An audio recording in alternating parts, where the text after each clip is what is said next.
What is going on, ladies and gentlemen? This is Stardust here. Welcome back to another video here on the YouTube channel.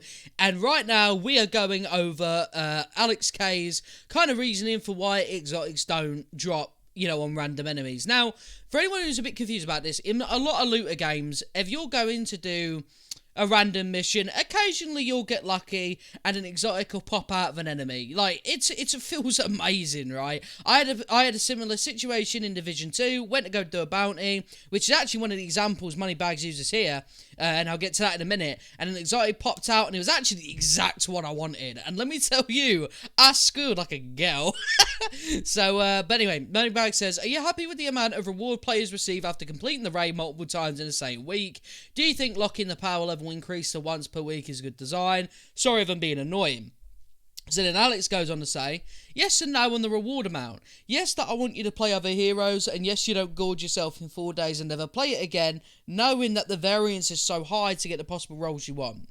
There is a middle ground to solving this outside of upping the reward count. Locking the power level game per week is another mechanic a lot of games use to space out a player's time. If getting to 175 is considered an accomplishment, then it should involve some amount of ritual.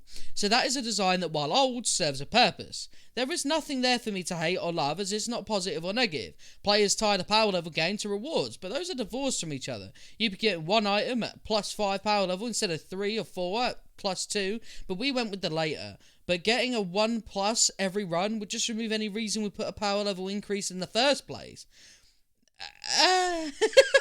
I think that, like, okay, so a point that I made to a lot of friends who talk with me is that Marvel's Avengers is in a place at the moment where a lot of the guys who are deep looter fans have kind of already gone away.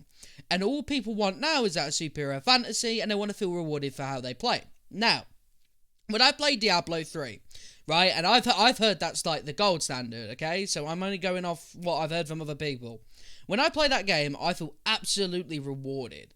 Everything that I do in that game feels like I am, achieving something. Even if it is just running rifts all the time and doing all that stuff, I feel like I'm doing something, right? Whereas in Marvel's Avengers, it only feels like doing the raids actually worth anything, and even then, power level increase, what for? Do you know what I mean? Like, why?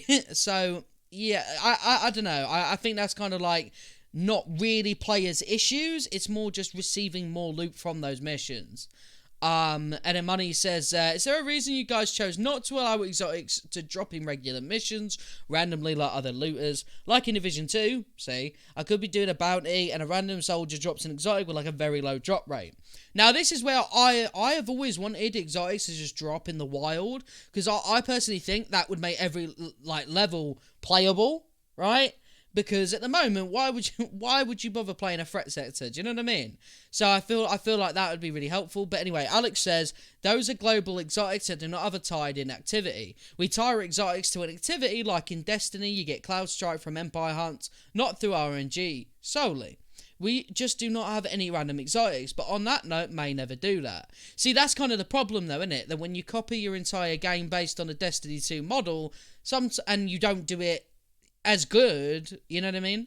If we did, then the game becomes do the thing that gives you the most pulls at the slot machine, rather than do X activity for Y reward. Kind of why you see Destiny move away from exotics being in the RNG pool. Division also had many exotics come from very specific places, like the shotgun.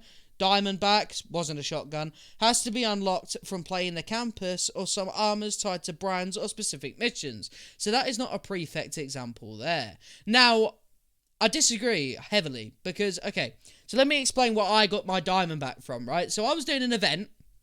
I don't know if it was the Resident Evil event. I don't want to. I can't really remember. But anyway, it was. I got all the stars. Went to the vendor. Popped it in for an exotic chest thing. Got it. And then I was like, damn, like, this is sick. Like, you know what I mean? This is so cool. So it really was RNG based, but I still earn an exotic, if you know what I mean. So I don't know, man. I don't know if that's sort of like, I don't know if that's a fair example to give either. Because with Division 2, I still feel rewarded for everything I pick up.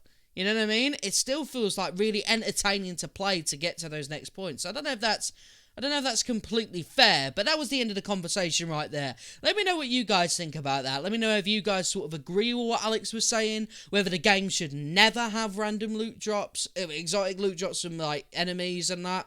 I will see you guys in a bit with more Marvel's Avengers news. We are so close to 2,000 subscribers. I am actually going to cry, so be sure to subscribe. I'll see you guys in a bit. Peace.